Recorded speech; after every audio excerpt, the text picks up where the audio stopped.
Satin's delay mode turns it into a tape delay effect, complete with all the service panel configurability and analog flavour of studio mode. To activate it, select Delay from the Mode menu. The central panel switches to show a new set of controls for adjusting the position and behaviour of the repro heads, feedback circuit and more. With a choice of 2 or 4 repro heads on offer, Satin is capable of generating everything from basic echoes to the most intricate of rhythmic patterns. Although the horizontally arranged 2-head GUI looks very different to the stacked 4-head GUI, the controls for all 4 heads are the same. On the left-hand side, the Speed IPS knob serves the same purpose here as it does in studio mode, setting the speed at which the virtual tape moves across the repro and playback heads from 1.87 to 30 inches per second. The faster the tape speed, the cleaner and brighter the signal.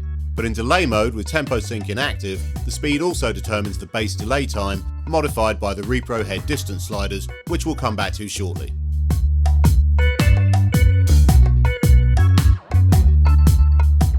With tempo sync active, Speed IPS only alters the quality and coloration of the sound, with delay time set using the distance sliders alone.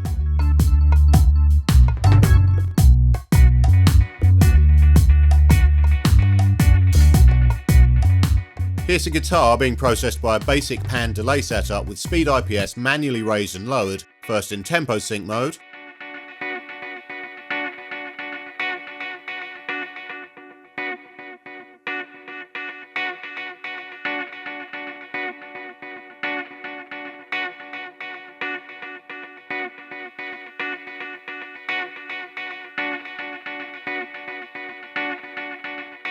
then with tempo sync disabled.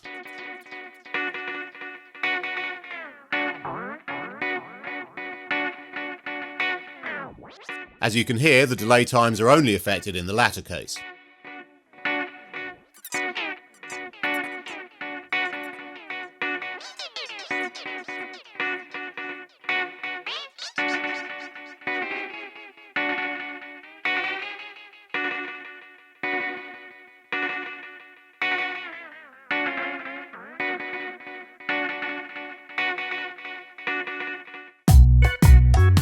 Four routing modes are available. Multi-mono is the default, whereby each side of the stereo signal feeds back into itself when the feedback is raised.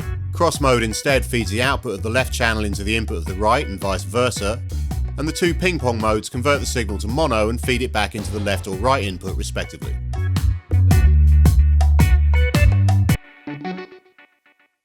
Here's a decidedly stereo synth part sending to Satin with the first repro head panned left and set to a short delay time, distance, the second panned right and set long, and the feedback at about 60%. In multi-mono mode you can hear that each side of the delay stays on the same side as its source through the feedback circuit. In cross mode, the left and right delays cross over in the feedback circuit, shifting from left to right as the signal progresses.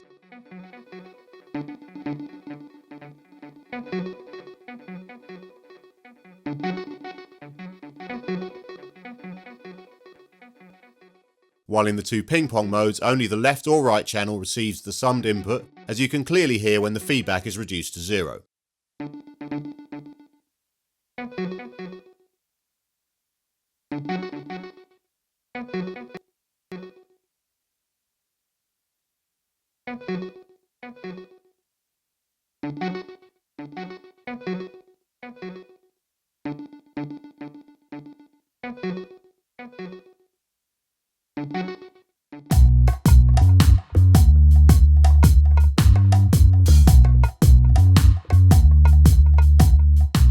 The 3 most important repro head controls, located in the middle of the interface, are distance, balance and level.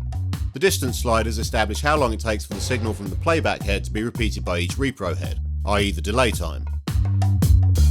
With tempo sync active, clicking the slider track or the dots below it syncs the delay time to the host door's clock, snapping the slider to 16th notes, with a range of 1/16 at the second leftmost dot to 8/16 or half a bar at the far right.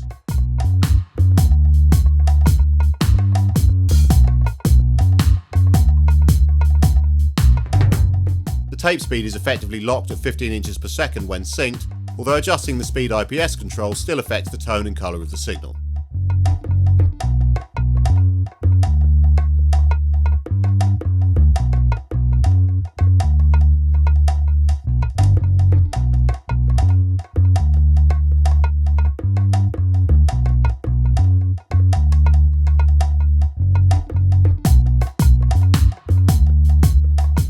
Also, in between timings can be set by dragging the slider itself. With Tempo Sync inactive, the distance sliders set absolute times rather than clocking the delays relative to the host tempo, with each of the dots below the slider track representing 1 inch of distance between playback and repro head.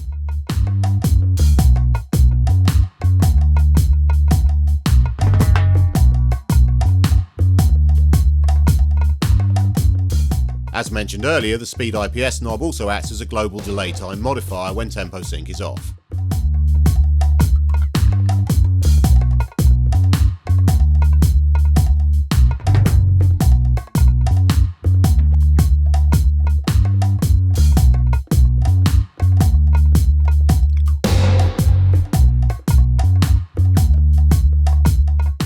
Incidentally, scrolling the mouse wheel jumps the distance slider under the mouse pointer 1 dot left or right. This step distance is absolute, so any between dot offset is retained.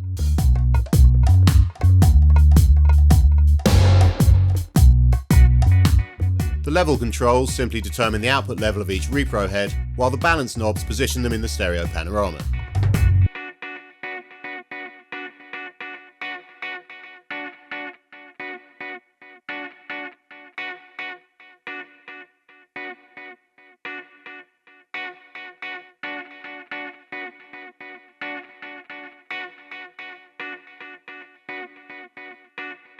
In either ping-pong mode, of course, setting the balance to the opposite channel to the ping-pong itself will result in no delay signal at all.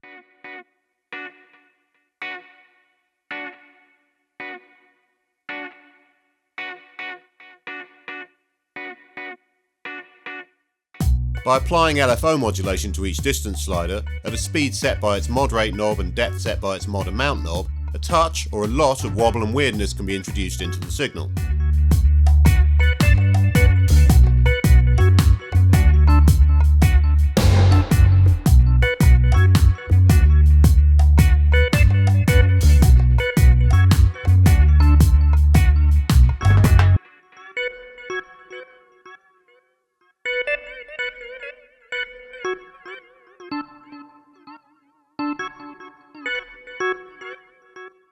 This is perhaps most useful for making reverb-style setups, creating an organic, natural-sounding tail, as ably demonstrated by the ambient blur preset.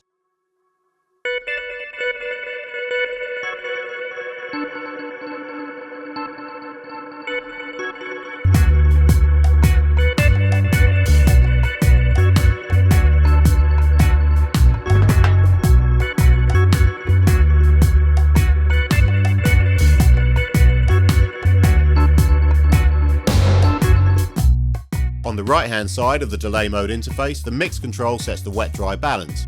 Set it to 100% wet when using Satin in a send-return configuration to silence the direct input. Below this, the feedback knob sends Satin's final output back into its initial input for repeated echoes, and at high levels, screaming high feedback effects.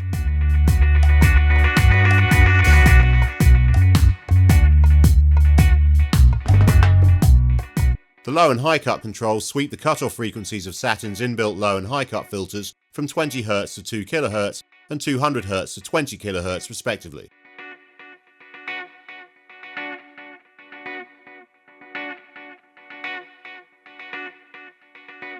As well as their obvious basic uses, the filters can be manipulated with high feedback settings to shape the smeared feedback signal.